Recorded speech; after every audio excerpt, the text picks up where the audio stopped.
IELTS. Academic. 16. Test 3. The miracle of languages.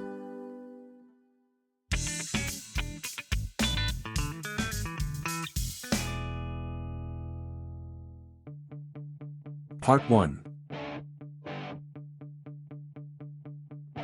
Junior Cycle Camp. Hello, Junior Cycle Camp. Jake speaking. Hi, I'm calling for some information about the cycle camp. I'm thinking of sending my son. Great. Well, it's held every weekday morning over the summer vacation, and we focus on basic cycling skills and safety. We have 8 levels for children from 3 years upwards. How old's your son? Charlie, he's 7. He can ride a bike, but he needs a little more training before he's safe to go on the road. He'd probably be best in level 5. They start off practicing on the site here, and we aim to get them riding on the road. But first, they're taken to ride in the park, away from the traffic. Right. And can you tell me a bit about the instructors? Well, all our staff wear different colored shirts. So we have 3 supervisors, and they have red shirts. They support the instructors, and they also stand in for me if I'm not around.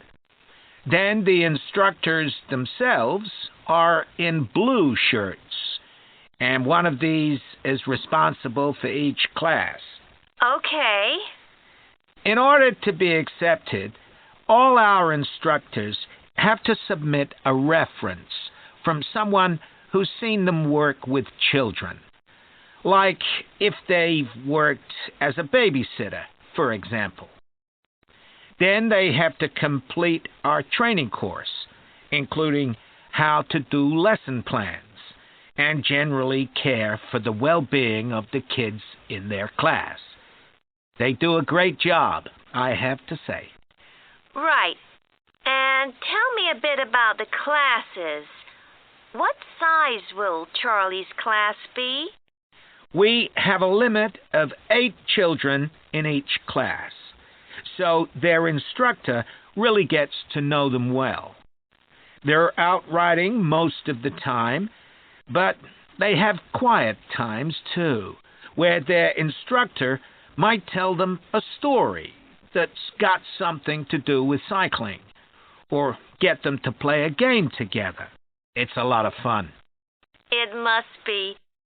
Now, what happens if there's rain? Do the classes still run? Oh, yes. We don't let that put us off. We just put on our waterproofs and keep cycling.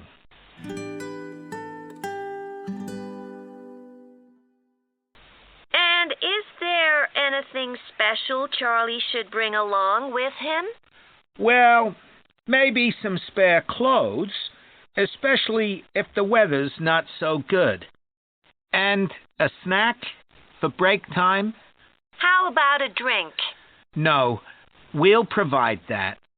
And make sure he has shoes, not sandals. Sure.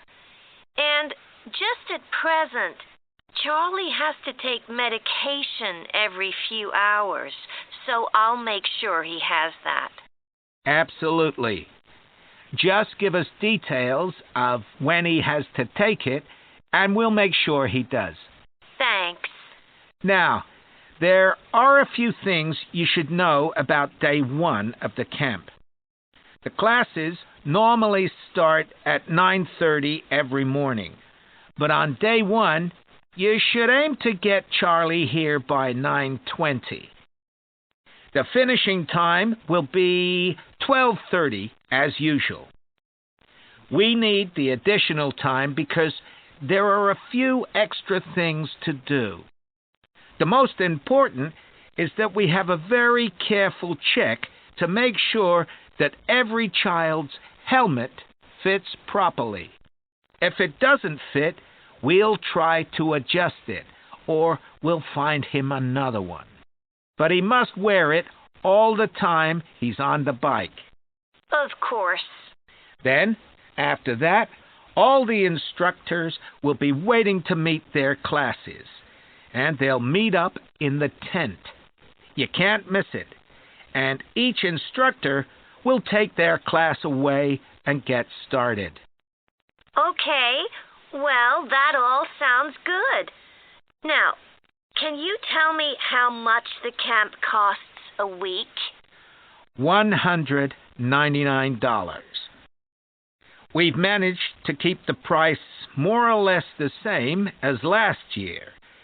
It was $190 then. But the places are filling up quite quickly. Right. Okay, well, I'd like to book for the... Part 2. Working in the agriculture and horticulture sectors. Hello everyone, my name's Megan Baker and I'm a recruitment consultant at AVT Recruitment Specialists. Now, our company specialises in positions that involve working in the agriculture and horticulture sectors, so that's fresh food production, garden and park maintenance and so on. And these sectors do provide some very special career opportunities. For a start, they often offer opportunities for those who don't want to be stuck with a 40-hour week, but need to juggle work with other responsibilities, such as childcare. And this is very important for many of our recruits. Some people like working in a rural setting, surrounded by plants and trees instead of buildings, although we can't guarantee that. But there are certainly health benefits, especially in jobs where you're not sitting all day looking at a screen, a big plus for many people. Salaries can sometimes be good too, although there's a lot of variety here. And you may have the opportunity in some types of jobs for travel overseas, although that obviously depends on the job, and not everyone is keen to do it. Of course, working outdoors does have its challenges. It's fine in summer, but can be extremely unpleasant when it's cold and windy. You may need to be pretty fit for some jobs, though with modern technology, that's not as important as it once was. And standards of health and safety are much higher now than they used to be, so there are fewer work-related accidents. But if you like a lively city environment surrounded by lots of people, these jobs are probably not for you. They're often in pretty remote areas. And some people worry about finding a suitable place to live, but in our experience, this usually turns out fine.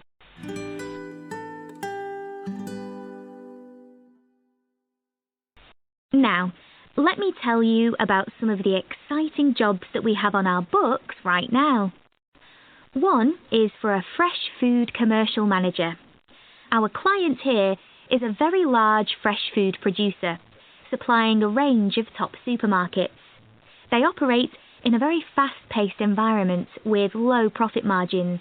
The staff there work hard, but they play hard as well. So if you've a sociable personality, this may be for you. We have an exciting post as an agronomist, advising farmers on issues such as crop nutrition, protection against pests, and the latest legislation on farming and agricultural practices.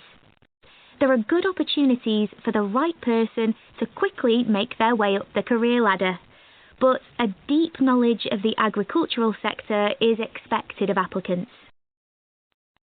A leading supermarket is looking for a fresh produce buyer who is available for a 12-month maternity cover contract.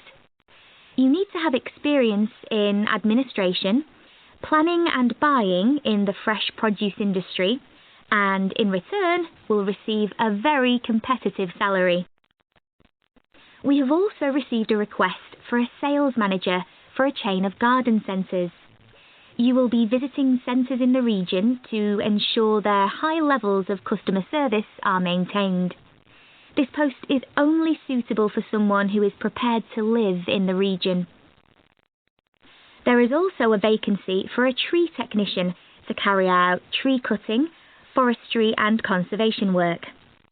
Candidates must have a clean driving licence and have training in safety procedures. A year's experience would be preferred, but the company might be prepared to consider someone who has just completed an appropriate training course. Finally, we have a position for a farm worker. This will involve a wide range of farm duties, including crop sowing and harvesting, machine maintenance, and animal care. Perks of the job include the possibility of renting a small cottage on the estate and the chance to earn a competitive salary. A driving licence and tractor driving experience are essential. Part 3. Artificial sweeteners.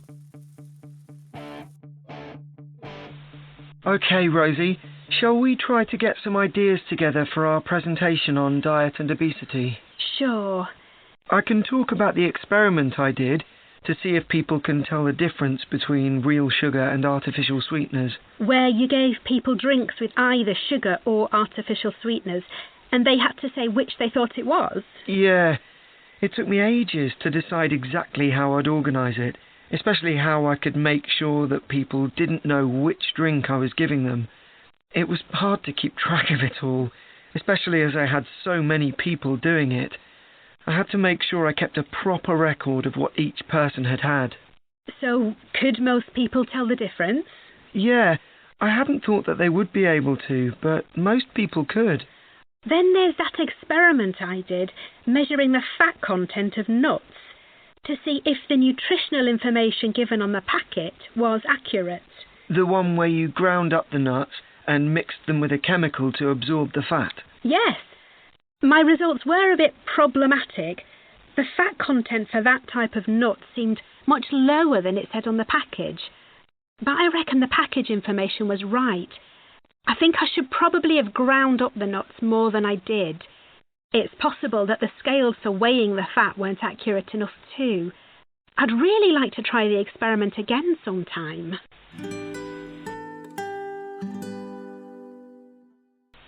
So what can we say about helping people to lose weight? There's a lot we could say about what restaurants could do to reduce obesity. I read that the items at the start of a menu and the items at the end of a menu are much more likely to be chosen than the items in the middle. So, if you put the low-calorie items at the beginning and end of the menu, people will probably go for the food with fewer calories without even realising what they're doing. I think food manufacturers could do more to encourage healthy eating. How? Well, when manufacturers put calorie counts of a food on the label, they're sometimes really confusing, and I suspect they do it on purpose, because food that's high in calories tastes better, and so they'll sell more. Yeah, so if you look at the amount of calories in a pizza, they'll give you the calories per quarter pizza, and you think, oh, that's not too bad. But who's going to eat a quarter pizza? Exactly. I suppose another approach to this problem is to get people to exercise more. Right. In England, the current guidelines are for at least 30 minutes of brisk walking 5 days a week. Now, when you ask them, about 40% of men and 30% of women say they do this. But when you objectively measure the amount of walking they do with motion sensors, you find that only 6% of men and 4% of women do the recommended amount of exercise. So you can see why obesity is growing. So how can people be encouraged to take more exercise? Well, for example, think of the location of stairs in a train station. If people reach the stairs before they reach the escalator when they're leaving the station, they're more likely to take the stairs. And if you increase the width of the stairs, you'll get more people using them at the same time. It's an unconscious process and influenced by minor modifications in their environment. Right. And it might not be a big change, but if it happens every day, it all adds up. Yes. But actually, I'm not sure if we should be talking about exercise in our presentation. Well, we've done quite a bit of reading about it. I know, but it's going to mean we have a very wide focus. And our tutor did say that we need to focus on causes and solutions in terms of nutrition. Oh, I suppose so. And we've got plenty of information about that. OK, well, that will be simpler. So, what shall we do now? We've still got half an hour before our next lecture. Let's think about what we're going to include and what will go where. Then we can decide what slides we need. OK, fine. Part 4. Hand knitting. Good morning, everyone. So today we're going to look at an important creative activity, and that's hand knitting. Ancient knitted garments have been found in many different countries, showing that knitting is a global activity with a long history.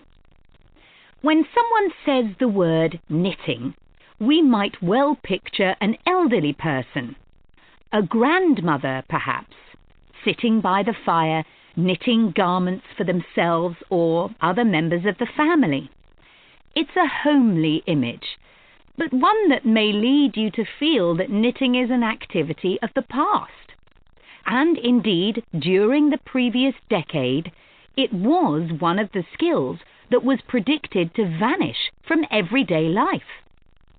For although humans have sewn and knitted their own clothing for a very long time, many of these craft-based skills went into decline when industrial machines took over, mainly because they were no longer passed down from one generation to another.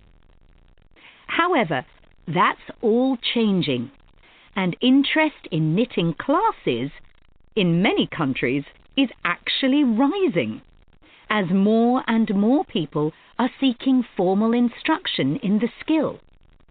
With that trend, we're also seeing an increase in the sales figures for knitting equipment. So, why do people want to be taught to knit at a time when a machine can readily do the job for them? The answer is that knitting, as a handicraft, has numerous benefits for those doing it. Let's consider what some of these might be. While many people knitted garments in the past because they couldn't afford to buy clothes, it's still true today that knitting can be helpful if you're experiencing economic hardship. If you have several children who all need warm winter clothes, knitting may save you a lot of money. And the results of knitting your own clothes can be very rewarding, even though the skills you need to get going are really quite basic, and the financial outlay is minimal. But the more significant benefits in today's world are to do with well-being. In a world where it's estimated that we spend up to 9 hours a day online, doing something with our hands that is craft-based makes us feel good. It releases us from the stress of a technological, fast-paced life.